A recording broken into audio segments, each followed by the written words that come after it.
The ambassador from the Verath Conclave arrived at Relay Station Marin 7 on Tuesday. No one remembered that detail afterward. It seemed too small, too ordinary. But the station's log captured it, and years later, researchers would return to that timestamp again and again, trying to understand exactly when the first miscalculation was made. Whether it was the moment Ambassador Veith stepped off the transit dock with his delegation of 11, or whether it had happened much earlier, in some conference room on Verath Prime where someone had looked at humanity's data file and made a decision that felt, at the time, completely reasonable. The log also captured something else. A secondary entry, filed 11 minutes before the ambassador's arrival, marked by a single human technician named Soren Vale. The entry was brief. It said only, atmospheric regulators recalibrated to conclave standard. All non-essential human personnel relocated to secondary quarters. That was it. No explanation, no protest, no formal objection. The Verath delegation reviewed that log entry later. They found it reassuring. They interpreted it as compliance. They were wrong about what it meant. They would be wrong about almost everything for a very long time, in ways that would eventually stop feeling like misunderstanding and start feeling like something closer to terror. Soren Vale had been on Marin 7 for 19 months when the conclave arrived. She was 31 years old, a mid-tier atmospheric systems engineer, and she had not slept a full night since month 4. Not because of the station. The station was fine. Stations were simple. You learned their rhythms, their pressure tolerances, their micro-leak patterns, and after a while you could feel their moods the way you could feel weather coming in your joints. What kept her awake was the waiting. She had not told anyone this. It wasn't the sort of thing you said out loud in a diplomatic environment. You said things like, "I'm managing the transition well, and the cultural adjustment period is proceeding within expected parameters." You used language that sounded like it came from a document, because language that sounded like it came from a document did not alarm people. And the single most important thing, the only thing Earth's diplomatic office had communicated to every human on this station with absolute clarity, was that they must not alarm people. So Soren did not say, "I have not slept because I can feel that something is being decided about us, and I have no way to know what it is." She said, "I'm managing the transition well." And then she went back to the regulators, and she breathed air that had been adjusted to make the Verath comfortable, and she waited. Ambassador Veith was, by any measure of his civilization's standards, a compassionate being. This is important to understand. He was not cruel. He was not arrogant in the way that arrogance looks from the inside, which is to say, he did not believe himself superior so much as he believed himself correct. There is a difference, and it matters, and it would take him a very long time to learn why. The Verath Conclave had been managing interstellar relations for approximately 400 years. In that time, they had made first contact with 11 species. 7 of those species were now integrated members of the Conclave's diplomatic network. 2 had been diplomatically isolated pending cultural assessment. 1 had been peacefully absorbed after their world became uninhabitable. And 1, a species of gas cloud dwellers from the Pelin system, had simply declined to participate, and the Conclave had let them be, and that had been considered by Conclave historians the single greatest example of interstellar restraint in recorded history. 11 species, 400 years, 1 standard protocol.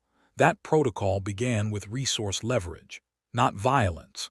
The Conclave would have been horrified by violence. The protocol was elegant, methodical, and in their experience, entirely reliable. You identified what a developing civilization needed. You made yourself indispensable to the supply chain. And then, gently, never cruelly, always with offers of partnership and expanded cooperation, you adjusted the terms. The terms had been adjusted for humanity 6 months ago. 3 critical material agreements had been quietly restructured. Relay permissions through conclave-controlled corridors had been rerouted. A pharmaceutical synthesis compound that Earth's outer colonies depended on for high radiation environments had been placed on a new licensing schedule that effectively tripled its acquisition cost. Individually, None of these changes were catastrophic. Together, they formed a shape, a particular kind of pressure, designed by 4 centuries of diplomatic refinement to communicate a message without ever having to say the message directly. The message was, we have decided what you will become. Cooperate and the transition will be comfortable. Resist and the transition will simply be slower. Every civilization the Conclave had ever applied this protocol to had responded the same way, first with confusion, then with negotiation, then, eventually, with accommodation. It was not unkind. Ambassador Veith genuinely believed that the Conclave was not taking from humanity. They were redirecting humanity, the way you redirect a river, slowly, sustainably, towards somewhere more useful. The first signal that something might be different came not from any military action, not from any political declaration, but from a data anomaly so small that Veith's communications analyst almost didn't flag it. Human trade routes had changed. Not rerouted around conclave corridors, changed entirely. New routes, through sectors the conclave's charts marked as unnavigable, full of debris fields and unstable stellar phenomena. Routes that should have taken years to establish were apparently operational within weeks. The analyst flagged it as a mapping error. Ambassador Veith approved the classification and moved on. Soren noticed the new routes on a Friday. She noticed them the way she noticed most things, not through any official briefing, not through her station duties, but through the ambient information that passed through Marin 7 systems, the way blood passes through a body, constantly, invisibly, carrying everything. Someone had found a way through the Kessler scatter, the debris field that the Conclave's charts had marked as impassable for ships above a certain mass threshold. Except Soren knew, the Conclave's mass threshold calculations were based on their own hull geometries.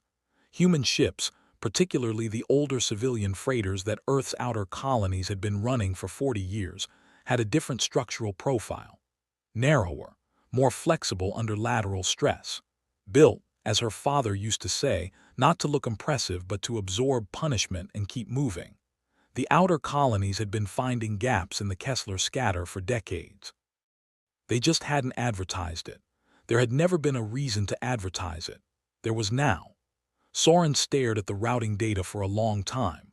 She thought about what it meant that someone had made that decision, not a government official, not a military authority, but as far as she could tell from the traffic signatures, a collection of independent freighter operators from 3 different outer colonies who had apparently just started doing it, without announcement, without coordination that anyone had officially sanctioned. She thought about this for a long time, and then she thought about something else entirely. She thought about the fact that Earth's diplomatic office had not responded to the pharmaceutical licensing restructure with a formal protest. They had filed an acknowledgement of receipt. That was all, just, we received your notification. She pulled up the acknowledgement, read it 3 times.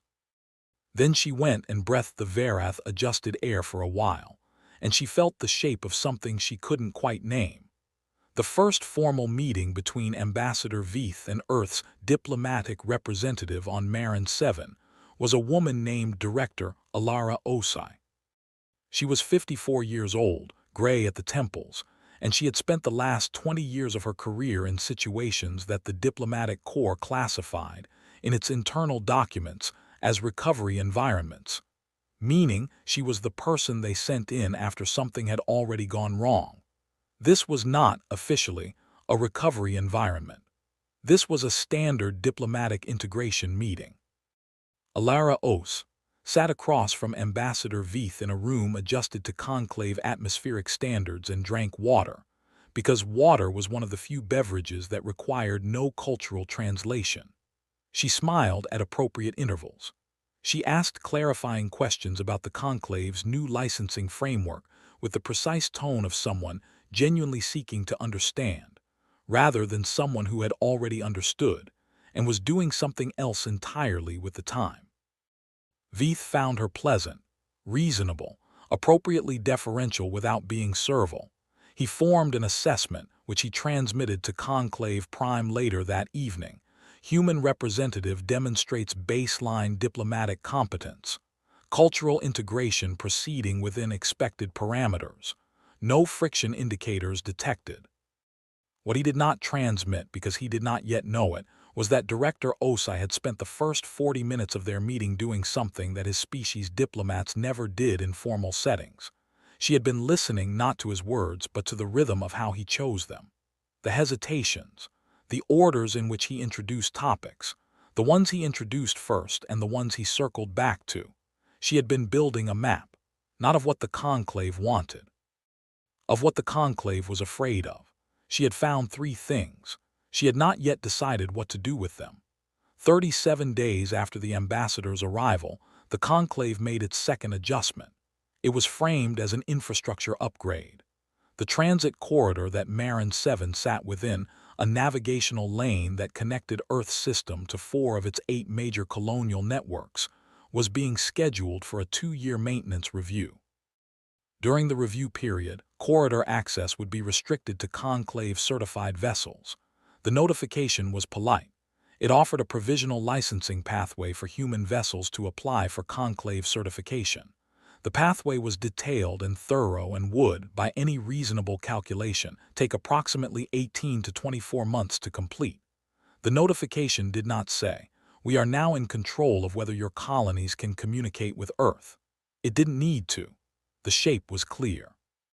Soren received the notification at 400 hours, station time, while she was running a routine pressure check on the outer ring.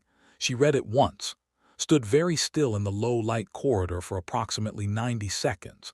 Then she finished the pressure check, documented the results, and went to bed. She slept for the first time in weeks, deeply, without dreaming.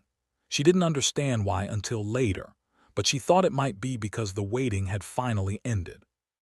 Whatever had been being decided about humanity had now been decided, and something in her nervous system, something old and very quiet, had recognized that the time for waiting was over.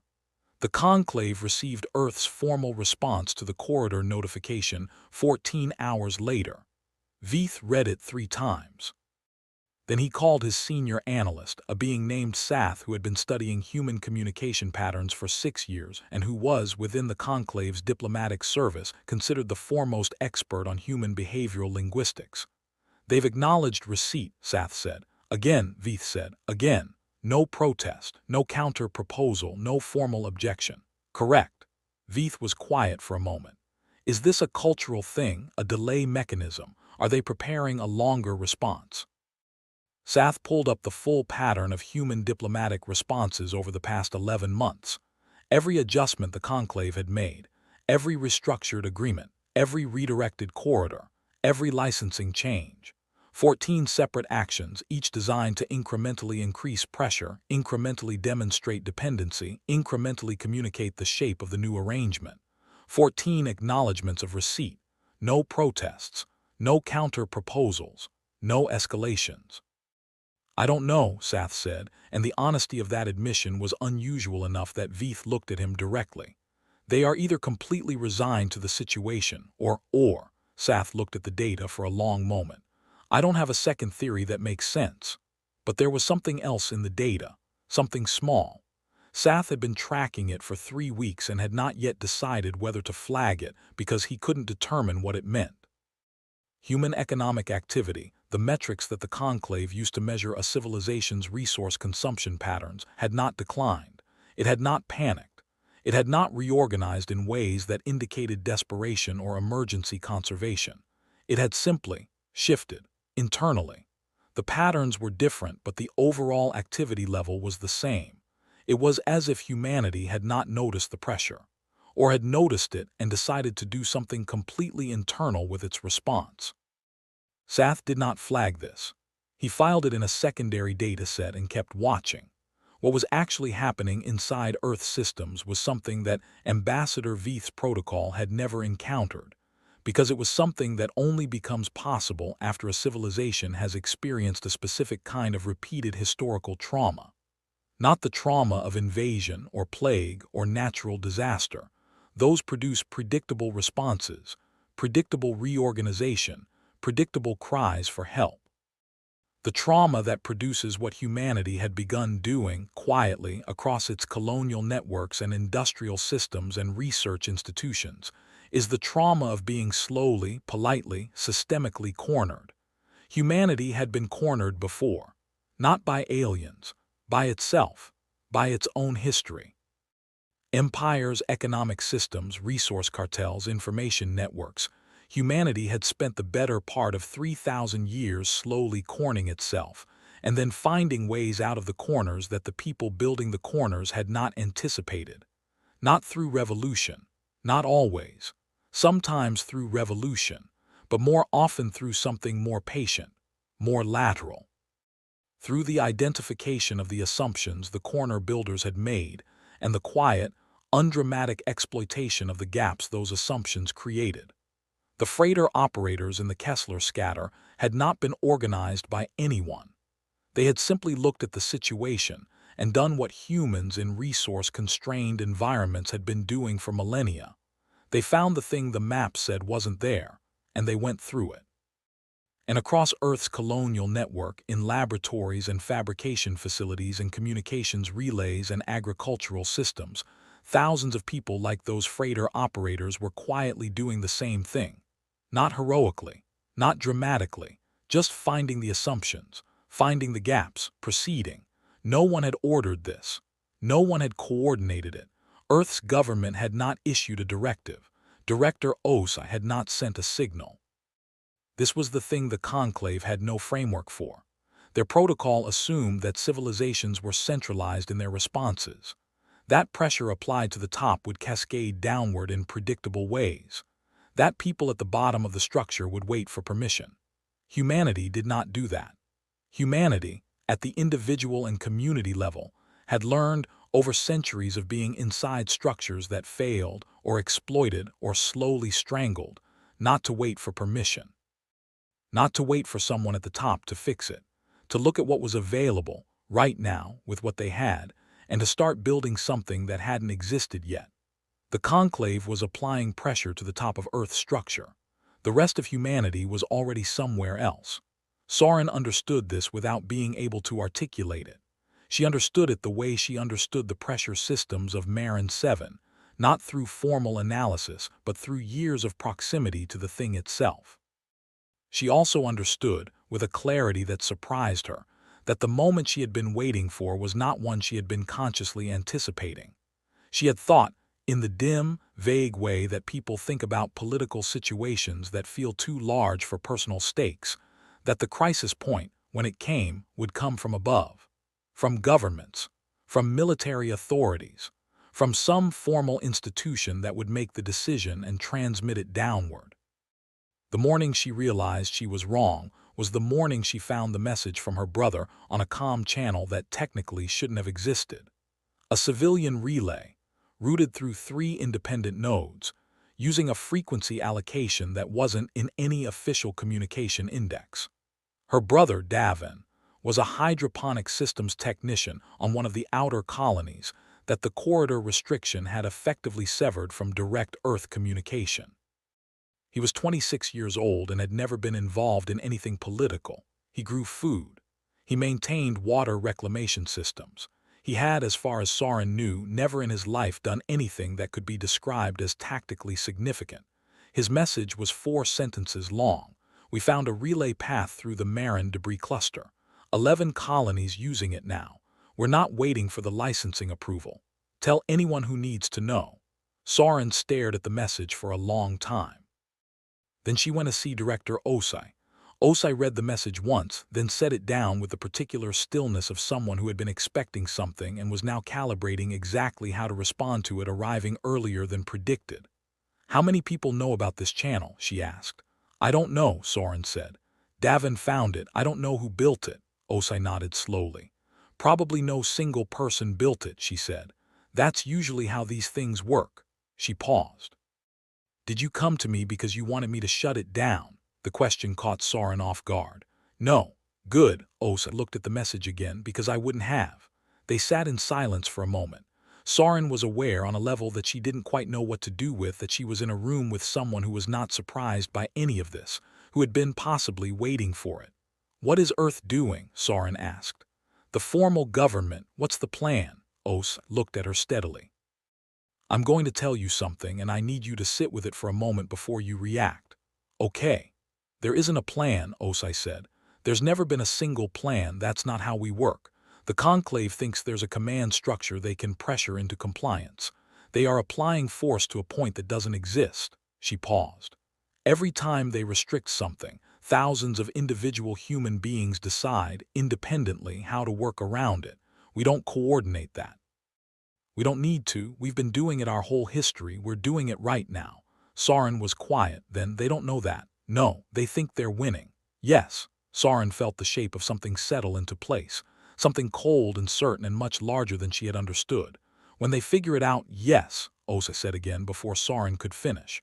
When they figure it out, everything changes. Sath flagged his secondary dataset 41 days after Veith's arrival. By that time, the anomalies had multiplied to the point where ignoring them required more effort than examining them. He presented his findings to Veith in a private briefing, with the particular care of someone delivering information they wish they did not have. The human economic patterns had not just shifted.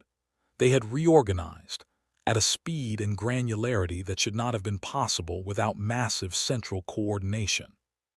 Thousands of independent actors, not government agencies, not military contractors, had restructured supply chains, communication routes, and resource allocation in ways that effectively nullified 6 of the Conclave's 14 pressure adjustments, not countered them, not protested them, simply built around them the way water builds around stone, finding the path that the stone did not cover. Veith looked at the data for a long time. Who authorized this? Sath was quiet. Sath. Who authorized the rerouting? We cannot identify a central authorization point, Sath said carefully. The pattern is consistent with distributed independent decision-making across thousands of individual actors. Veith looked at him. That's not possible. No civilization operates that way. There must be a coordination mechanism we haven't identified. I have been looking for one for 6 weeks, Sath said. I cannot find it. A pause. Ambassador, I want to be precise about what I'm saying. Either there is a coordination mechanism of extraordinary sophistication that we cannot detect, which is alarming, or these responses are genuinely decentralized and emerging organically from human individuals acting without central direction, which is more alarming, Veith said. Yes. Veith stared at the data. He thought about 400 years of diplomatic protocol, about 11 species, about a system that had worked reliably every single time because every single civilization in the Conclave's experience operated on a fundamental assumption that individuals required institutional permission to act. He thought about the 14 acknowledgments of receipt. They knew, he said slowly. They knew we were expecting a formal response. They knew that's where we were watching. Sath said nothing. The official channels were quiet because they were making noise somewhere we weren't looking. Veith felt something he couldn't immediately name. It took him a moment to identify it. Sath, I need you to do something. Yes, Ambassador. Find out what else we're not looking at.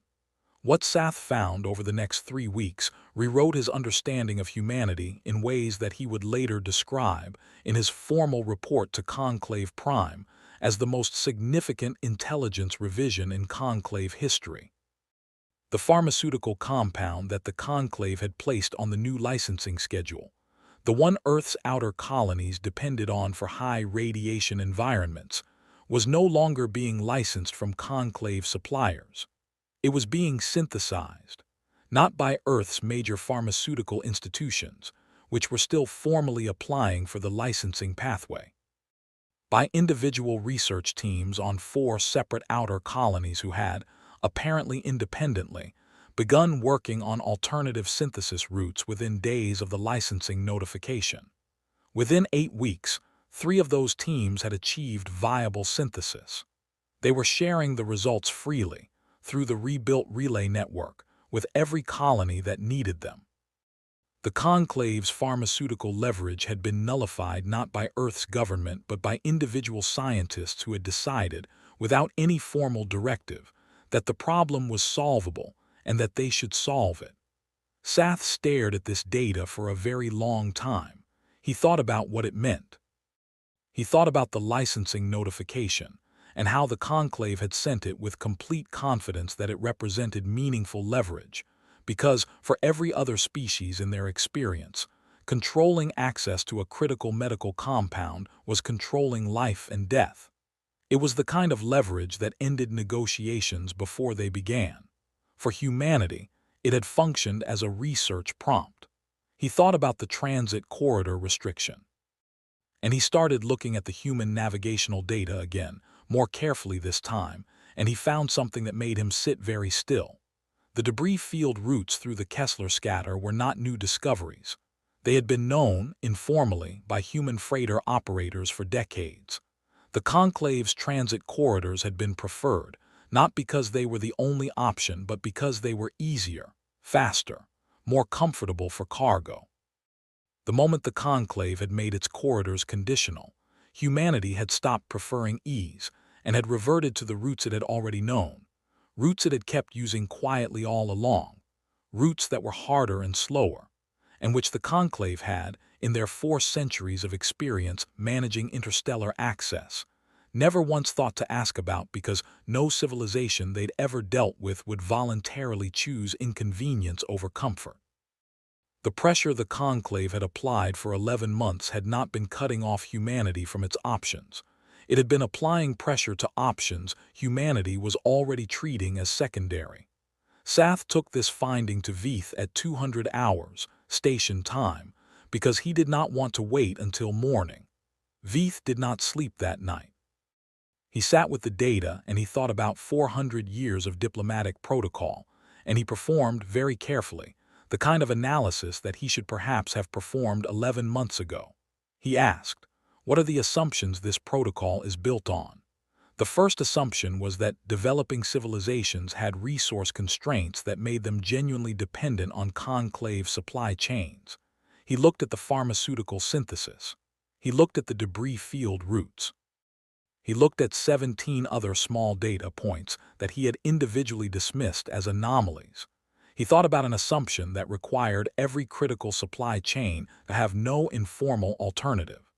The second assumption was that civilizations responded to institutional pressure through institutional channels. He looked at the 14 acknowledgments of receipt. He looked at the decentralized rerouting. He looked at individual humans making consequential decisions without authorization from anyone. He thought about a protocol designed to pressure leadership that could in turn pressure individuals, and he thought about what happened when individuals were already moving without needing to be pressured by anyone. The third assumption was the one he found hardest to examine, because it was the most foundational, the one that everything else rested on. The third assumption was that a civilization, when faced with mounting costs and mounting pressure and the gradual narrowing of its options, would eventually decide that the costs exceeded the value of resistance and would begin looking for a comfortable way to accommodate the new arrangement. The third assumption was about rational cost-benefit calculation. Veith thought about this for a long time. He thought about it in light of everything Sath had shown him. And he found himself arriving at a question he did not know how to answer. He did not know what humanity was calculating as its costs. He did not know what humanity was calculating as the value of the thing it was refusing to accommodate. He did not know, in any meaningful sense, what human beings considered acceptable loss, or at what threshold they would decide the threshold had been reached. He had been operating for 11 months on the assumption that humanity's threshold was roughly equivalent to the thresholds of every other civilization the Conclave had managed, that the protocol knew what the limits were. He did not know, now, whether humanity had limits that operated on the same logic. He called Director Osai at 300 hours and asked for an emergency meeting. Osai was already awake. She arrived at the meeting room before Veith did, which told him something he wasn't sure he could interpret. She sat across from him in the Conclave adjusted air with the same pleasant attentiveness she had brought to every meeting, and she waited. Veith had prepared remarks. He did not use them. Director Osai, he said, I want to ask you a direct question. Please, she said. For 11 months you have acknowledged our adjustments without formal protest. You have not escalated through conclave diplomatic channels. You have not made threats. You have not submitted counter-proposals. He paused. While simultaneously your population has independently rerouted supply chains, rebuilt communication networks, and nullified at least 6 of our leverage mechanisms without central coordination. Another pause. I would like to understand, what is Earth's government doing? Osai was quiet for a moment. Not in the way that indicated calculation, but in the way that indicated honest consideration. Watching, she said. Watching what? Watching us, she said, and then more quietly, and watching you. Veith waited. Ambassador, do you know what Earth's government was most afraid of when the conclave began its adjustments? She didn't wait for him to answer. Not the adjustments themselves. We could work around the adjustments. We knew we could work around the adjustments, not because anyone planned it, but because we know our own people, and we know that what you interpret as a constraint, we experience as a problem to solve. She tilted her head slightly. What we were afraid of was that we would overreact, that we would escalate formally before we understood what you were doing, before we understood what we were doing. What do you mean, what you were doing? 11 months ago, she said, when the first adjustments came, Earth's government made a decision. Not a tactical decision, a philosophical one. We decided that we would not respond the way you expected us to respond, because the way you expected us to respond assumed we had already accepted the frame of the situation you were constructing, that we were the developing civilization being integrated into the conclave structure, that the question was how to negotiate the terms of that integration. She met his eyes. We decided not to accept the frame. Veith was very still. Instead, we waited. We watched what our people did when given the space to respond in their own way without being told how to respond. And what they did was, she paused, smiled briefly and with something in it that wasn't triumphant so much as exhausted. They did what they always do. They built something new in the cracks. The silence stretched. Ambassador, she said, I have a direct question for you as well. Yes. What happens now from the conclave's perspective? What does your protocol call for when the leverage mechanisms have been nullified? Veith did not answer for a long moment. The honest answer was escalation. The protocol had escalation procedures, mechanisms designed for civilizations that proved more resistant than anticipated. They were more direct, less elegant. They had never been necessary in 400 years. Director Osai, he said instead. I need to contact Conclave Prime. She nodded. I know. Before I do, he said, I want to ask you one more thing. If the conclave escalates, if we move to more direct mechanisms, what happens? She looked at him for a long time. We've been very patient, she said. We've been patient because we chose to be patient, because we wanted to understand the situation before we responded to it. She folded her hands on the table. But I want you to understand something very clearly, Ambassador, and I want you to communicate it to Conclave Prime with absolute precision. Yes, our patience is not the same thing as our limit, she said, and our limit is not the same thing as your assumption about our limit. She paused. The Conclave has spent 400 years learning where other civilizations' limits are. You have built your entire protocol on the belief that you know, before a civilization knows itself, how much it will endure before it accommodates. Veith waited. You do not know that about us, she said, and I am telling you as clearly as I am able, you do not want to find out the hard way. The transmission Veith sent to Conclave Prime that night was the longest he had ever filed. It was also, in his 30-year career, the first one he had ever sent with genuine uncertainty about how it would be received. He did not soften the findings. He had spent 11 months receiving softened findings and acting on incomplete pictures, and he understood now what that had cost. He laid out everything: the decentralized rerouting, the pharmaceutical synthesis, the rebuilt relay networks, the debris field routes, the pattern of responses that bore no resemblance to any civilizational behavior the Conclave had on record. And then he added something that was not standard in diplomatic reports.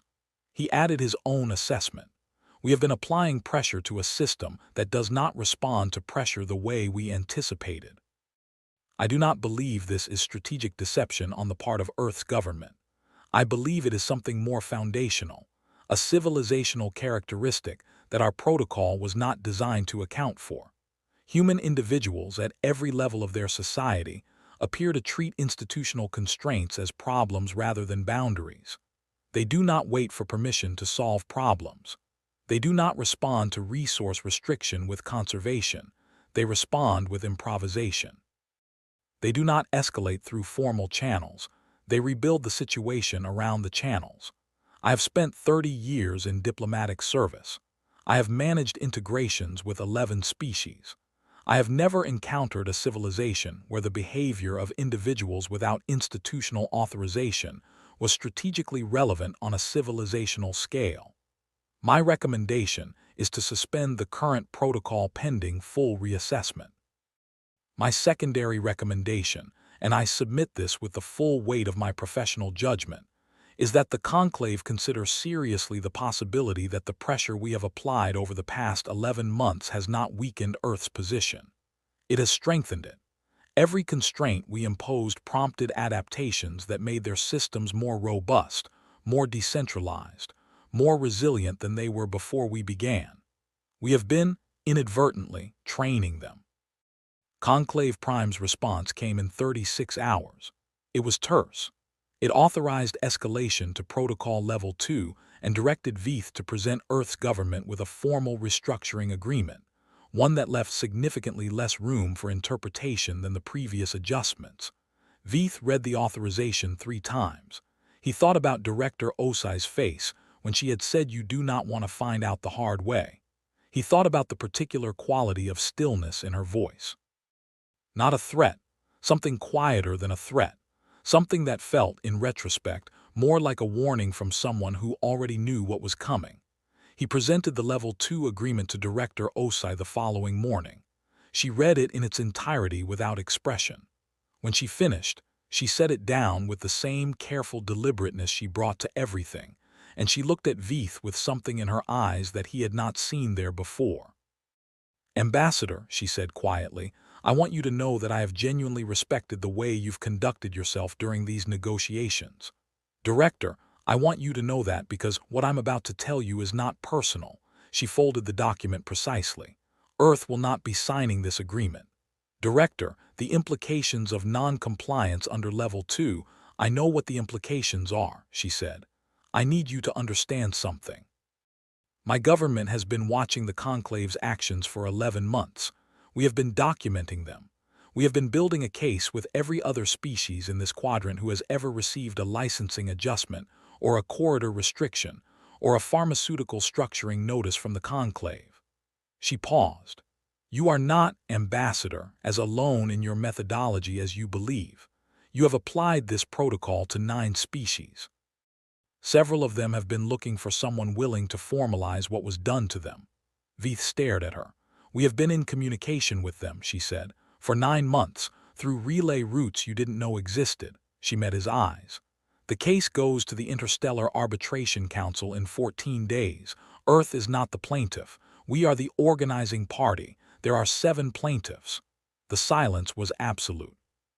"You spent 11 months trying to make us feel the weight of what the Conclave controls," she said. "What you were actually doing was giving us 11 months to do something you weren't watching for." Soren found out through the public broadcast like everyone else. She was in the outer ring of Marin 7, running a pressure check, when the notification came through on the general channel, and the whole station seemed to hold its breath for a moment. She leaned against the corridor wall and read the notification twice. Felt the dull, heavy satisfaction of something large and long postponed finally arriving. Earth had not gone to war. That was the thing no one seemed to know how to talk about yet, that Earth had chosen something that looked, from the outside, like patience, and what patience had built was not a surrender. It was a case, a record, a network of relationships with every civilization that had been quietly managed by Conclave protocol for 4 centuries. Many of whom had never been offered the language to describe what had been done to them, and who had, when offered that language, used it. The Conclave had assumed that applying pressure to one civilization at a time made each civilization feel alone. They had not considered what happened when someone connected all those civilizations and showed them they weren't. Soren thought about her brother in his hydroponic bay, growing food through a corridor restriction. She thought about the freighter operators in the Kessler scatter. She thought about the research teams synthesizing pharmaceutical compounds in conditions the Conclave would have classified as inadequate. She thought about all the individuals who had not waited for permission, who had looked at the situation and decided that solving it was their problem and therefore their responsibility, and who had quietly, undramatically, without announcement or heroism, solved it. She thought about the word that the Conclave's protocol had apparently never needed before, because no civilization had ever made it necessary. Mercy. Earth had chosen war in the end, not with weapons, not with fleets. With the patient, meticulous, completely ordinary human act of documentation, of testimony, of showing the galaxy what had been done and naming it clearly and building from the record of it something that couldn't be undone.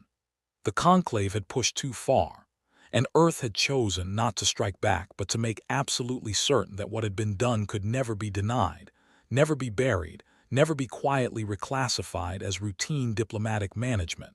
It was a war of memory. And humanity, which had been losing things and then remembering them, and then rebuilding from what was remembered for its entire history, was very, very good at that kind of war.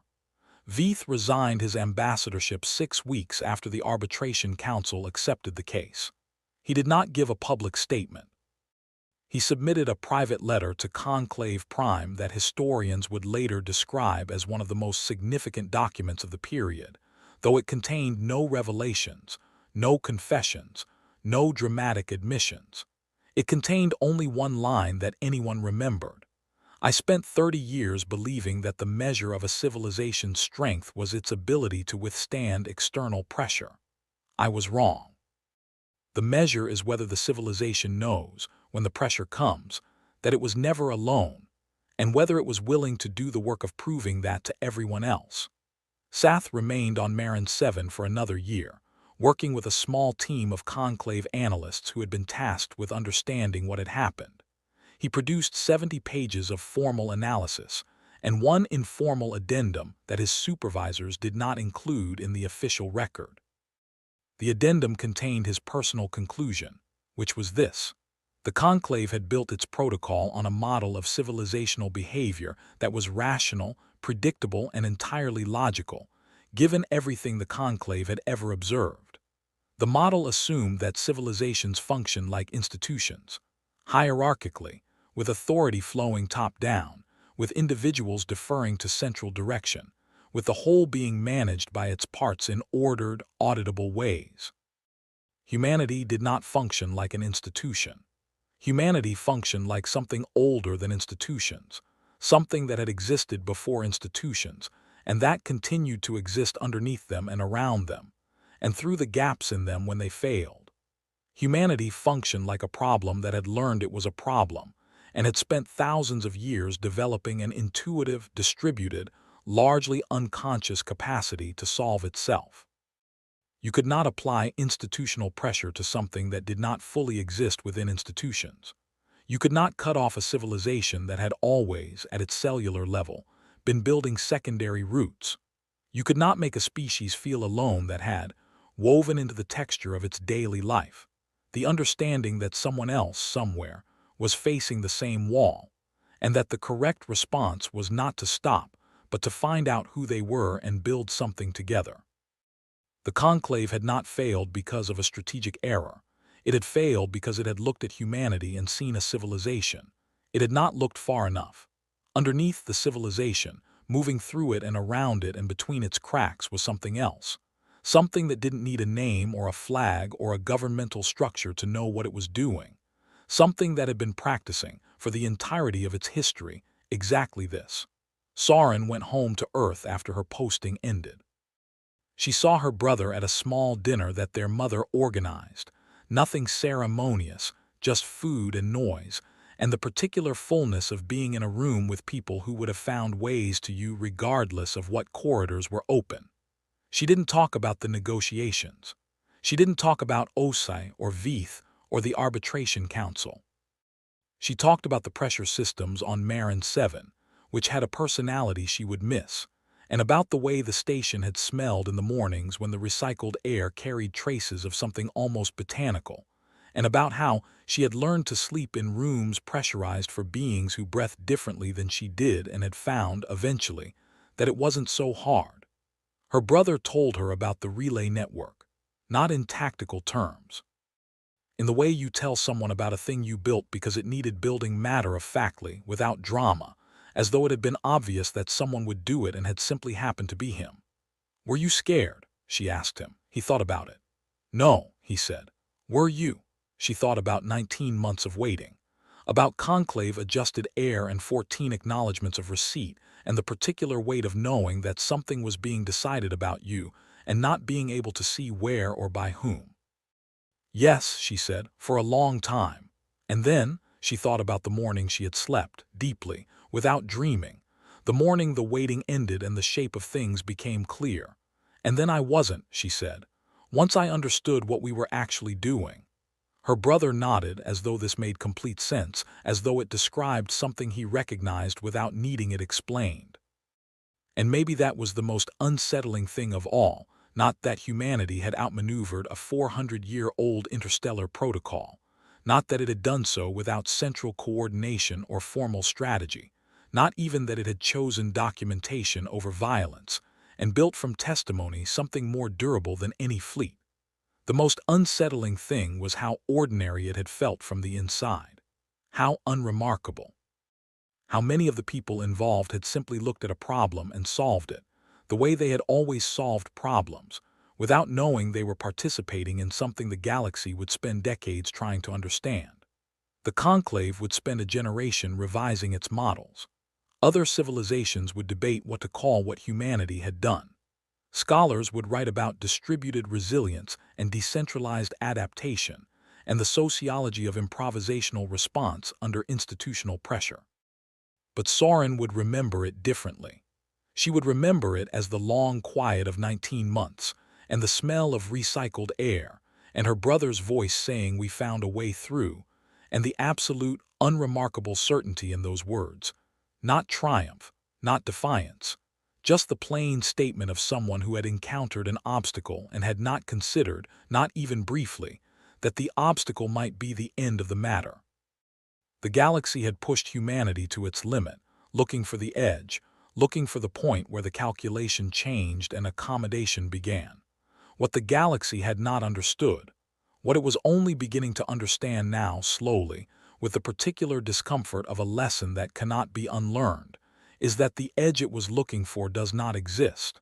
Not because humanity is invincible, not because it cannot be hurt, but because somewhere in its long and brutal and improbably continuous history, humanity had stopped believing that stopping was an option, and that belief had become so deeply threaded into the way its people move through the world, into the freighter operators and the research chemists and the relay builders and the engineers running pressure checks at 400 hours, that you could not separate it from them any more than you could separate weight from stone.